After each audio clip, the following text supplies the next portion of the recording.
Hey everyone! Today I'm going to show you how to make spiky coasters. As you can see, it has these little spikes that go through here. This is created by using a spiked stitch. I'll show you how to do that. It's very easy. You just have to kind of keep a couple things in mind, but of course I'll tell you how to do that. To make these coasters, you're going to need the following. You're going to need your yarn. I am using two different colors of Lily Sugar and Cream. This is red and this is off-white. You are going to need a size G 4.25 millimeter crochet hook, a pair of scissors, and a tapestry needle.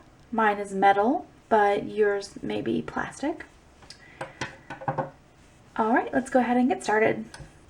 Okay, to get started, the first thing you're going to do is to make a magic circle, magic ring, magic loop, whatever you happen to call it.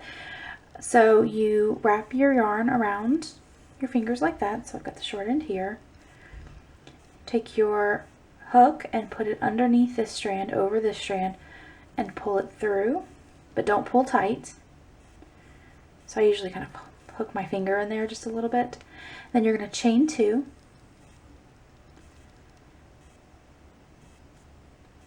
And now we're going to work 11 double crochets into this circle. This will be your 12th.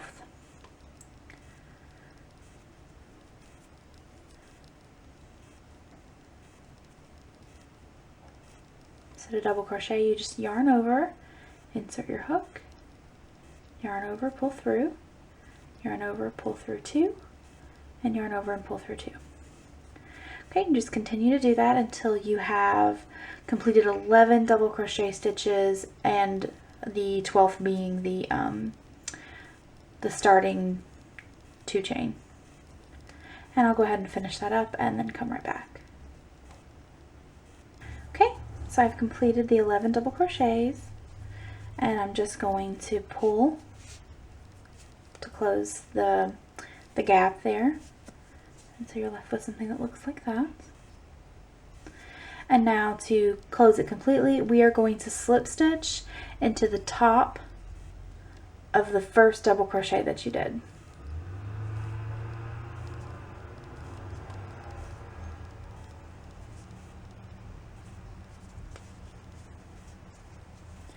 Okay, and then you're left with a circle. Okay, for the second round, you are going to chain two. And then you are going to do 2 double crochets into the same stitch that you slip stitched into.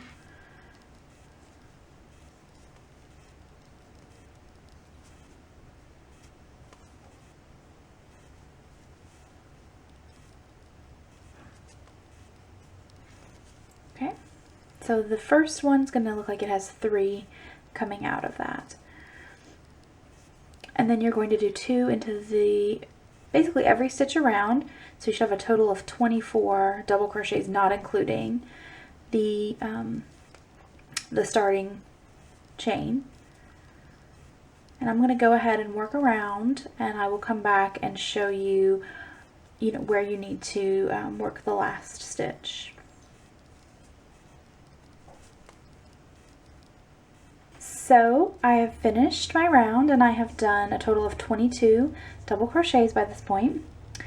Now, on a normal pattern, I would have done it slightly different, and I know that like someone might get comments and be like, hey, that you only did 11 double crochet if we're not counting the chain 2. Since I worked, since when we slip stitched, I slip stitched into the top of the first chain, not into in the top of the first double crochet, not the chain. I do that on purpose because when we do the spikes, we need 12 holes, and when you work into,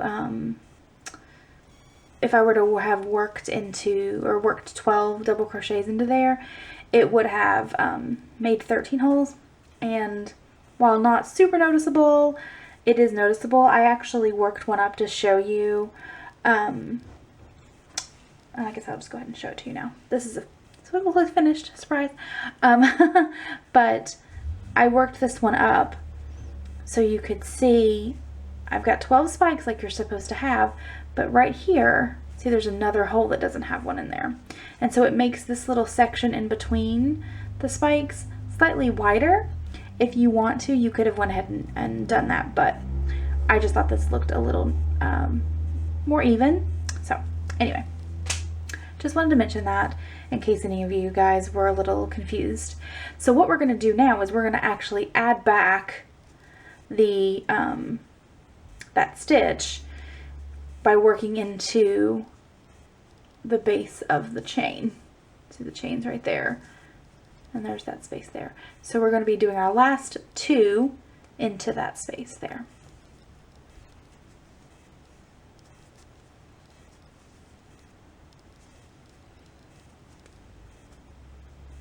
Okay, and you can see I finished the double crochet, but we're not going to want to do that. So go ahead and rip that last one back out. You can if you want, but I don't. So I think it makes a cleaner join if you do it this way.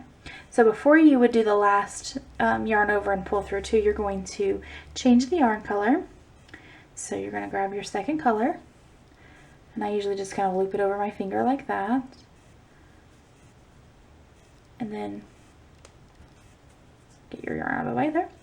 And then you're going to just basically yarn over and pull through 2. And that changes the yarn color.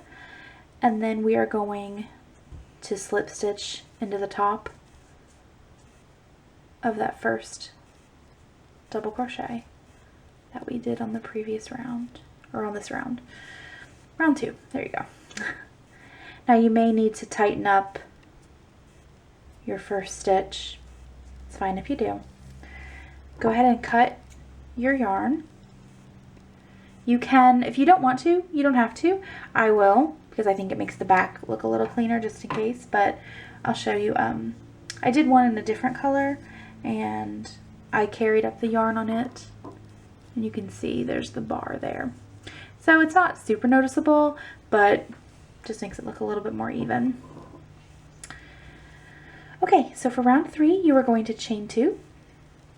And then, like in the previous round, we are going to do 2 double crochet into the first, into the same space that you just did the slip stitch into. So you can see it's right there.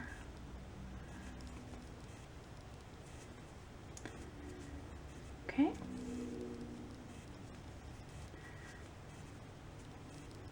Okay.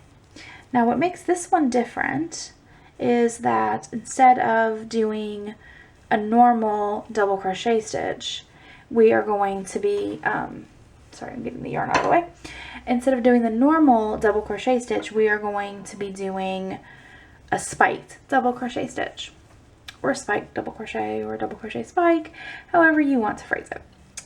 So how you do that is you are going to, you basically do almost the exact same thing as you do when you do a regular double crochet, except instead of working into this next chain space, we're actually going to be going down a row and working into the space there. So this is actually the space that you're working into. If you looked into it, you would see it's actually the same space that you had slip stitched into and done the first 2. So just in case that gives you an idea of where you are. But if you look like there, you just kind of put your thumbs around the 2 stitches there, you'll see that that's clearly the space that you're going to be working into. Okay, we are going to yarn over, insert our hook into that space. It's not really a space so much, it's just a stitch. Then you yarn over, you pull through. You do not want to hold the yarn tight. When you first do these, probably for a while, you're either going to have 2 loose stitches or 2 tight stitches. Just keep at it, and you may have to redo a few. But what I find is that as long as I was holding the tension properly the entire time, if I line up my hook with the top of the previous stitch and go ahead and complete it, I find that it's not too tight. If it's too tight, what it ends up doing is making that stitch kind of shrink down, and then it doesn't look very even. if it's, you may have to fiddle with it just a little bit to make it look right, but it's okay. Okay, so we're gonna do 2 double crochet into the next stitch. Now you covered up a stitch with that stitch. Don't work into that one. We're working into the next one. And you're doing 2 double crochets into it.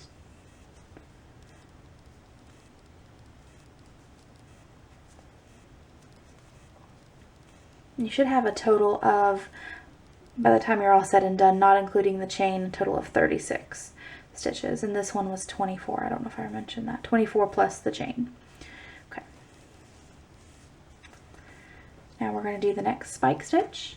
Again, we're going to be covering up this stitch here, and we're working down into that space. And it should be the space to the left of the space that you just worked, or that you worked the last spike stitch into.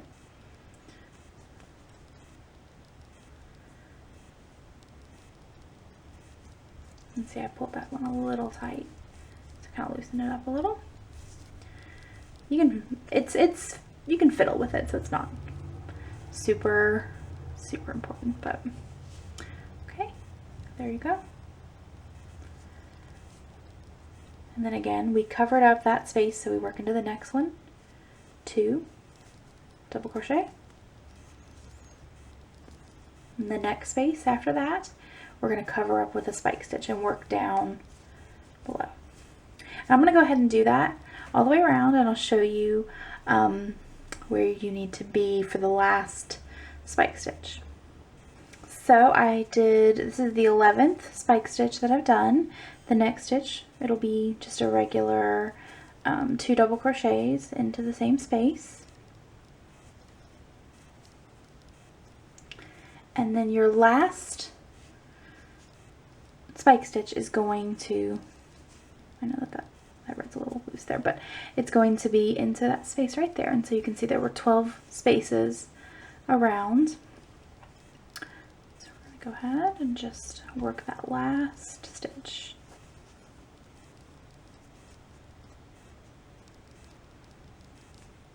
Now before we finalize that stitch, we are going to go ahead and change the yarn color. Okay, so go ahead and get your first color ready. And we're going to do it just how we did before. You loop it over, pull through, and tuck that back there. Then we're going to do a slip stitch into the top of the first double crochet we did. And then give that a little tug and go ahead and cut your other color. For the last round, which is round 4, we are going to chain 2, and if that looks a little loose, you can tighten it up a little bit, but don't worry about it. And then we're going to do 2 double crochet into the same stitch that we did the slip stitch into.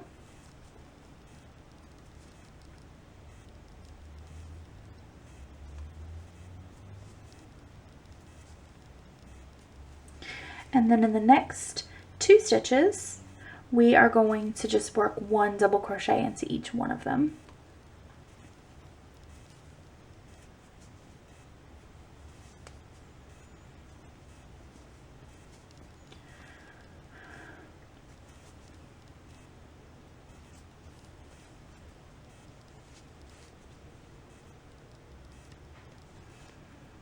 Okay, and then in the next one, you'll do 2.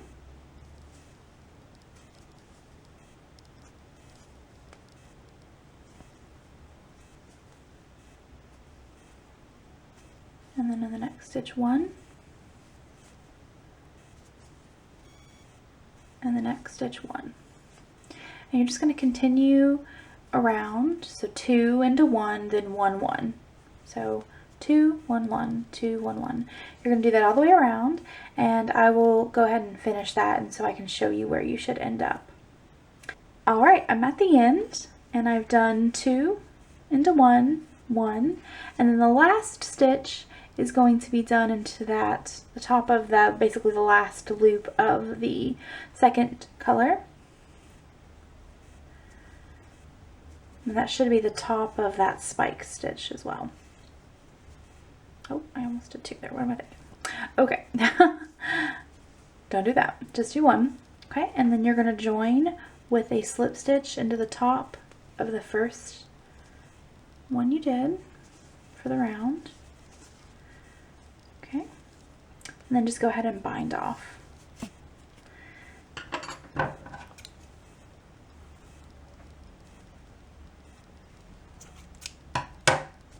Okay, and then all you have to do is just weave in the ends. But there you go. And then of course you've got a lot of ends to weave in.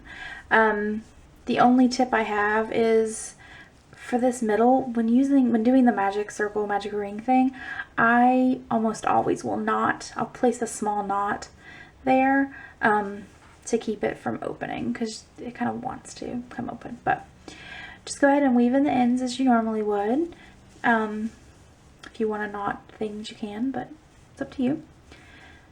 And just something to note, you can see how that the white is there, and then there's a little red bar down there. That's actually the beginning of the red yarn when you change it over. If you want to make that look more like the rest of the stitches, make sure that you kind of pull it up before you weave in the ends. Don't pull it too tight, because otherwise it's going to stretch the stitch out quite a bit, but if you just pull it up just a little bit, it makes it much less noticeable. Okay, there you have it. I went ahead and woven all of the ends in, and now I have a finished coaster. You can make these for gifts, different colors and all kinds of stuff. I think it would be cute if it was alternating, so if the main color was the lighter color and then the accent color was the previous main color. I think that would be kind of cute for a gift set or something. So that's all I've got for you today. I hope you guys enjoy this. Let me know in the comments if you make it. If you're on Ravelry, this pattern should be up listed on there soon, so you can go ahead and link it on there. And I'll see you next time. Bye!